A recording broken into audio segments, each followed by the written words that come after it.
Class পরীক্ষা বর্জন করে ইসরায়েলি বর্বরতার প্রতিবাদ, জেলায় জেলায় বিক্ষোভ, পণ্য বর্জনের নামে ভাঙচুরে জড়িতদের দ্রুত গ্রেফতারের নির্দেশ আইজিপির। জুলাই আন্দোলনে হত্যা চেষ্টা মামলায় উত্তরা থেকে ব্যারিস্টার তুরিন আফরোজ গ্রেফতার, বাসায় পুলিশের তল্লাশি, আজ তোলা হতে পারে আদালতে। রেমিটেন্সের রেকর্ড গড়ার পর এবার বেড়েছে রফতানি আয়ও, ৮১% বেশি এসেছে তৈরি পোশাক থেকে। ইপিবির তথ্য, মুখ থুবড়ে পড়েছে পাট খাত। সৎ মা ও পিতার নির্মমতার শিকার ৫ বছরের শিশু, ১২ দিন লাইফ সাপোর্টে থেকে মৃত্যু। মানতে পারছেন না স্বজন, এলাকাবাসী। অভিযুক্ত স্বামী স্ত্রী গ্রেফতার, শাস্তি দাবি।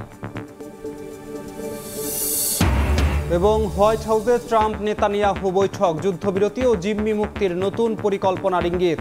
উপত্যকায় বর্বরতা অব্যাহত, ইয়েমেনে মার্কিন ড্রোন হামলায় নিহত ৪।